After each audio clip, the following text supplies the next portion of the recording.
महाराष्ट्र माझा, हृदयात महाराष्ट्र, नजरेत कोकण. कोकण कोकण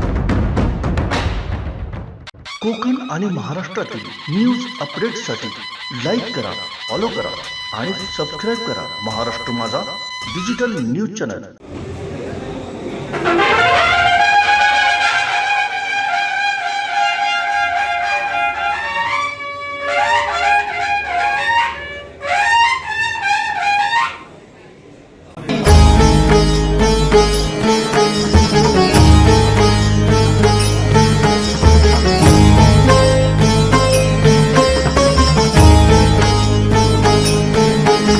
शिवशंकरा हे करुणाकरा, तुझ्या नामाचा जय जयकार. दक्षिण काशी शोभला तू हे, जय जय जय कुणकेश्वर. जय जय जय कुणकेश्वर.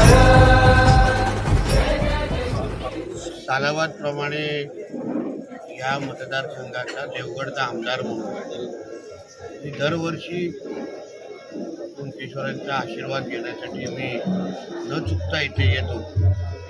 यावर्षी कुणकेश्वरांनी आशीर्वाद दिल्यामुळेच या जिल्ह्याचा पालकमंत्री म्हणून आज इथे पूजा करण्याचा मान आमच्या इकडच्या कुणकेश्वरच्या सगळ्या या देवस्थानाच्या प्रमुखांनी आमचे एकनाथ तेलीजी असतात त्यांच्या सर्व सहकार्याने मला या निमित्ताने दिलेलं आहे.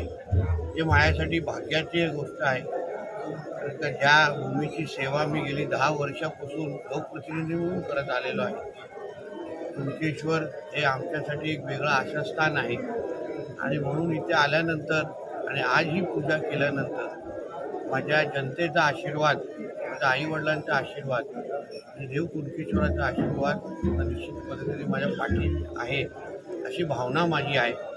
आणि कुणकेश्वराकडे मागण्यापेक्षा त्याचा आभार, त्याचे धन्यवाद देण्यासाठी आज मी आवर्जून त्याच्यासमोर नतमस्तक झालो.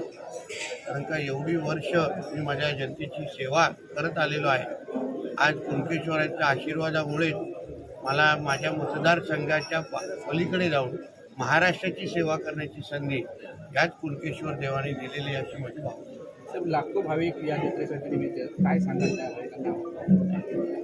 आमच्या मंदिर प्रशासनाने, आमचे एकनाथ तेलीजी असतील, इथल्या गावाचे सरपंच असो, आमचं पोलीस प्रशासन, एकंदरीत आमचं जिल्हा प्रशासन आणि पालकमंत्री म्हणून मी आणि आमच्या सगळेच कार्यकर्ते आम्ही एकत्र मिळून दिवस रात्र ह्या यात्रेची तयारीसाठी आम्ही असंख्य बैठका घेतलेल्या आहेत. छोट्या छोट्या गोष्टी म्हणजे गर्दीचं नियोजन असो, पार्किंगचं नियोजन असो, पाण्याचं नियोजन असो, सुरक्षेचं नियोजन असो, या सगळ्या गोष्टीचं अतिशय बारकाईने नियोजन आम्ही दरवर्षी केलं आणि ह्याही वर्षी करतो आहे. यावर्षी देवसरांचं उच्चांक म्हणजे जवळपास 10 देवसरा इथे येणार आहेत. त्या निमित्ताने मोठ्या प्रमाणामध्ये गर्दी जमू शकते असा अंदाज आहे. पण त्याही परिस्थितीसाठी जिल्हा प्रशासन म्हणून आमचे पोलीस खातं सगळेजण आम्ही तयार आहोत. भाविकांनी आपल्या भक्तिमय वातावरणामध्ये इथे यावं, दर्शन घ्यावं. आम्ही जिल्हा प्रशासन म्हणून आणि देवस्थान म्हणून आम्ही त्यांना विश्वास देतो. त्यांच्या ह्या पूर्ण दर्शनाच्या प्रवासामध्ये त्यांना कुठलाही त्रास होणार नाही या जिल्ह्याचा पालकमंत्री म्हणून मी त्यांना विश्वास देतो. कोकण आणि महाराष्ट्रातील न्यूज अपडेट्ससाठी लाईक करा, फॉलो करा आणि सबस्क्राईब करा महाराष्ट्र माझा डिजिटल न्यूज चॅनल.